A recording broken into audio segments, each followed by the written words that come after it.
کتنے؟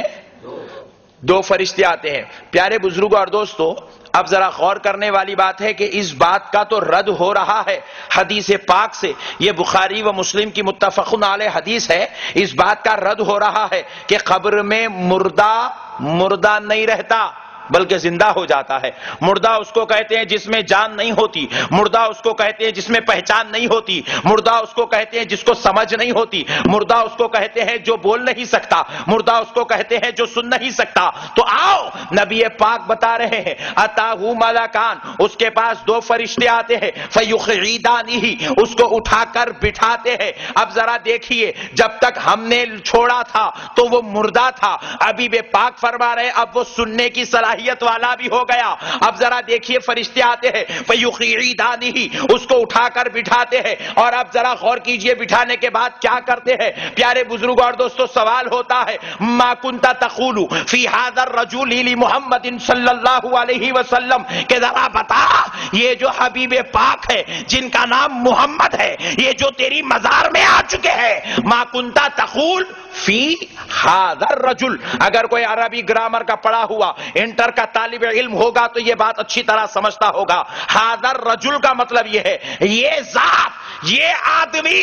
ھذا کا جو لفظ ہے وہ دور کے لیے نہیں بولا جاتا، وہ بالکل قریب کے لیے بولا جاتا ہے۔ اگر کوئی آدمی دکھتا بھی ہو اور دور کھڑا ہو تو ذالک الرجل بولا جائے گا، ھذا الرجل اس کو بولا جاتا ہے جو بالکل قریب میں کھڑے ہوئے ہو، جو بالکل سامنے کھڑے ہوئے ہو۔ تو نبی پاک کی آمد خبر میں ہوتی ہے تبھی تو حاضر رجل بولا جا رہا ہے، حاضر رجل بولا جا رہا ہے۔ حبیب پاک کی آمد ہر خبر میں، ہر غلام کے پاس، ہر امتی کے پاس حضور کی آمد ہوتی ہے۔ حضور تشریف لاتے ہیں اور آقا نامدار مدنی تاجدار علیہ السلام تشریف لاتے ہیں، حبیب پاک سے ارشاد فرماتے ہیں اس سے پوچھا جائے گا۔ میں ذرا پوچھتا ہوں، وہ لوگوں کے پاس بھی چلے ان سے پوچھے تو وہ کہیں گے ہاں خبر میں سوال ہوتے ہیں، بازو والوں سے پوچھے بولیں گے خبر میں سوال ہوتے ہیں، پیچھے والوں سے چلے ان سے پوچھے تو بولے خبر میں سوال ہوتے ہیں، ادھر والوں سے پوچھے یہ بھی بولے خبر میں سوال ہوتے ہیں۔ تو پھر میں کہتا ہوں مردہ ہے تو سوال کیسے ہو رہا ہے؟ سوال کس سے ہو رہا ہے؟ سوال سننے کے لیے زندہ ہونا ضروری ہے، زندہ ہونا ضروری ہے۔ تو اب سوال ہو رہا ہے تو یہ سننے سے پتا چلا وہ زندہ ہو گیا ہے۔ اچھا چلو ایسا نہیں ہے کہ صرف سننے کے لیے زندہ کیا گیا یا سننے والی سماعت کی زندگی دی گئی، نہیں، ابھی بے پاک آگے ارشاد فرماتے ہیں اب وہ میرے بارے میں اس سے جب پوچھا جائے گا وہ اگر ایمان والا ہوگا فَأَمَّا الْمُؤْمِنُ، پس وہ ایمان والا ہوگا تو کہے گا اشہد ان محمدن عبدہ ورسولہ۔ حبیب پاک ارشاد فرماتے ہیں وہ کہے گا یہ اللہ کے رسول اور اس کے بندے محمد الرسول اللہ ہے۔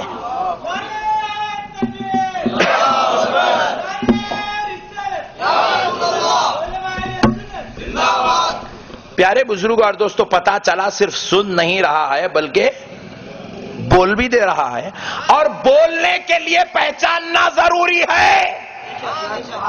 اپنے مولوی صاحب کا نام نہیں لے رہا ہے، جس کو خبر میں دیکھ رہا ہے اسی نبی اعظم کا نام لے رہا ہے، اسی نبی اعظم کو پہچان رہا ہے۔ تو پہچاننے کے لیے عقل کا ہونا بھی ضروری ہے، دماغ کا ہونا بھی ضروری ہے۔ تو پھر اب دیکھو اٹھا کر بٹھایا گیا تھا، فیقعدانہ، بیٹھنے کے لیے اب اس کے جسم میں بیٹھنے کی صلاحیت ہونا ضروری ہے۔ تو بتلایا گیا کہ پورے شعور کے ساتھ خبر میں زندہ کیا جا رہا ہے۔ اب اور ایک بات دیکھ لو پیارے دوستو، بعض لوگوں کے بڑے خطرناک اعتراض ہوتے ہیں۔ میں اپنا ایک عقیدہ دیتا ہوں، اگر سمجھ میں آئے تو ورنگل کے پیارے سنی بھائیوں قبول کر لو، نہیں سمجھ میں آئے تو واپس دے دو، میں اپنے ساتھ حیدرآباد لے جاؤں گا، وہاں کی قوم بڑے اچھے انداز میں سمجھتی ہے۔ یہ میرا عقیدہ ہے، میں نے کسی کتاب میں پڑھا نہیں ہے، میں نے کسی مولوی سے سنا نہیں ہے، یہ میرا اپنا عقیدہ ہے۔ میں ایک سوال کرتا ہوں کہ حضور نبی پاک ارشاد فرماتے ہیں جب میت کے پاس اتاہ ملکان، دو فرشتے آتے ہیں،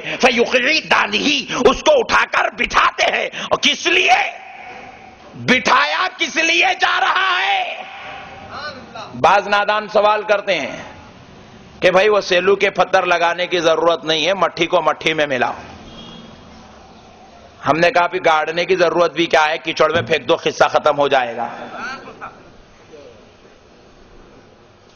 پیارے بزرگ اور دوستو، اہل سنت والجماعت کا یہ عقیدہ ہے کہ سیلو کا پتھر لگایا جائے یا قبر پر کڑیاں بچھائی جائے تاکہ میت کو بیٹھنے میں کسی قسم کی تکلیف نہ ہونے پائے۔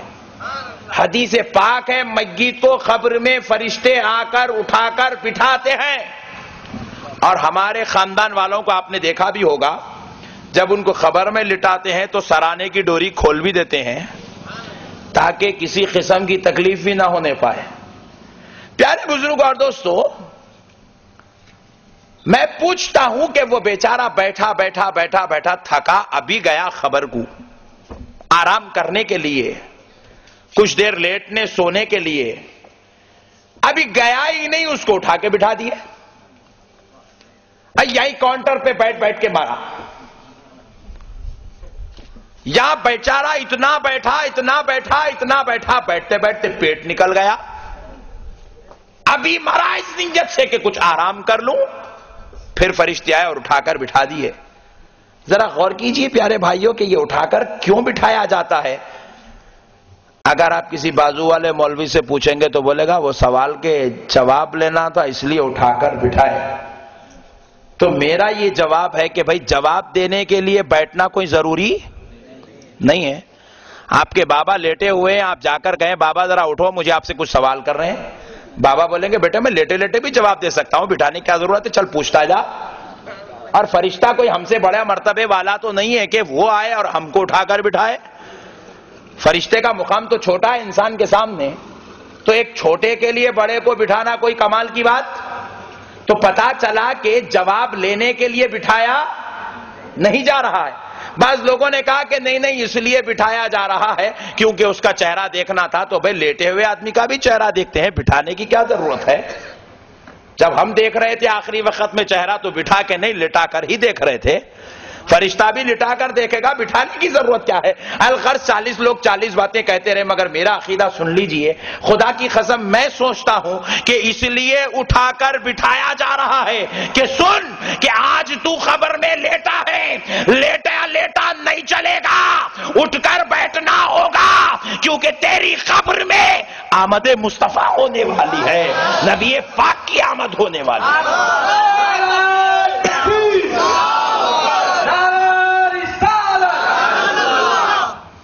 اسی لیے نبی پاک کے کلام پر بھی قربان جائے، کتنی حکمت والا کلام ہے۔ فَيُخْرِي دَانِهِ کا لفظ مصطفیٰ نے پہلے بیان کیا اور اپنے بارے میں پوچھے جانے والے کا سوال کا تذکرہ بعد میں بیان فرمایا۔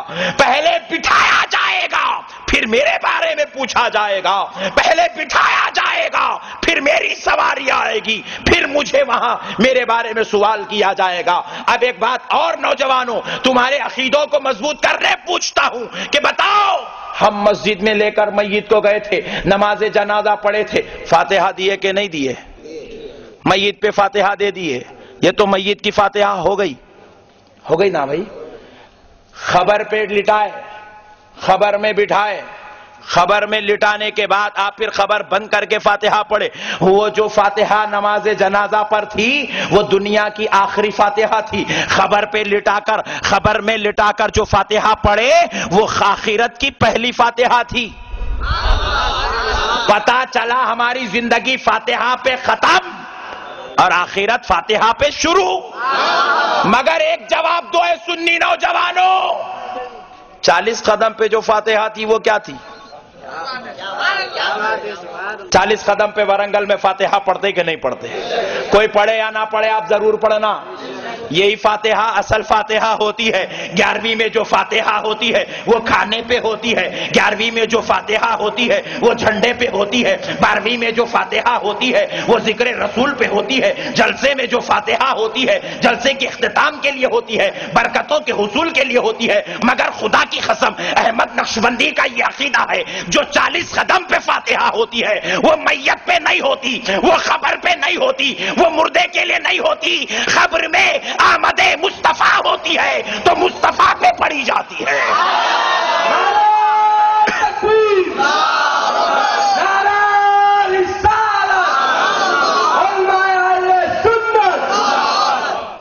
ہر فاتحہ کا تعلق کسی اور سے ہوگا، میت والی فاتحہ کا تعلق جو 40 قدم پہ ہوتی ہے وہ براہ راست آمد مصطفیٰ پر دربار مصطفیٰ میں پیش کی جاتی ہے۔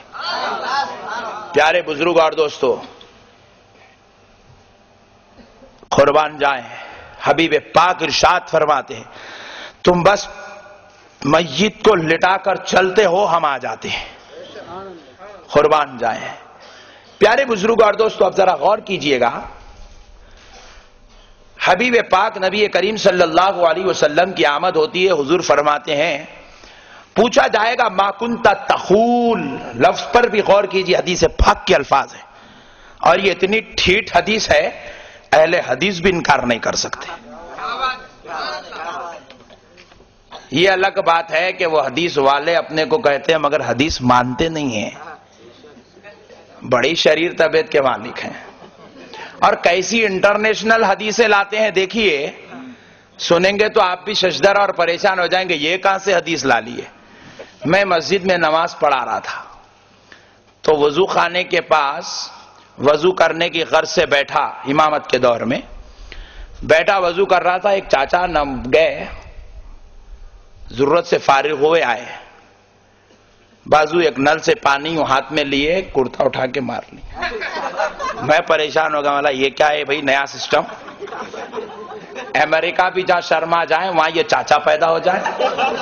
میں نے پوچھا چاچا اتنی انتہا درجے کی بےہودے پنے کی حرکت کہ سب لوگ اندر کرتے ہیں اور تم باہر، سب کپڑے نکال کر اور تم کپڑوں پر سے، پوچھے مولانا آپ کو نہیں معلوم؟ مولا مجھے نہیں معلوم بھائی، یہ ڈپلیکیٹ ہے اسرائیل کے اور جاپان کے باتیں، مجھے کیا معلوم؟ تو بولے مولانا آپ کو معلوم ہونا چاہیے، آپ عالم ہے، یہ حدیث میں ہے۔ بولا اماں یہ حدیث کہاں سے نکال کے لایا بھائی؟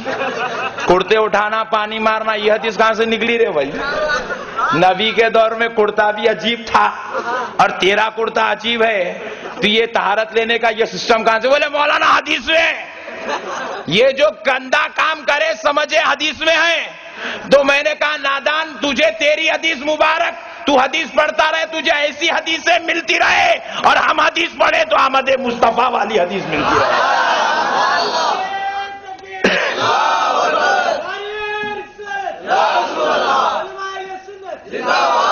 تو پیارے بزرگ اور دوستو، آج کل کا زمانہ بڑا خطرناک ہے، لوگ خطرناک انداز کی حدیثیں لا رہے ہیں اور ان حدیثوں کے بارے میں بھی حضور نے ارشاد فرمایا، انشاءاللہ موقع ملے تو آخری میں سناتے ہیں کہ یہ کیسے خطرناک لوگ ہیں اور ان کے بارے میں حضور نے 1400 سال پہلے بیان فرمایا تھا۔ الغرض پیارے بزرگ اور دوستو، یہ لوگ حدیث پڑھتے تو ہیں لیکن ایسی حدیثیں جب پڑھ لیتے ہیں تو یہ کتاب بند کر دیتے ہیں۔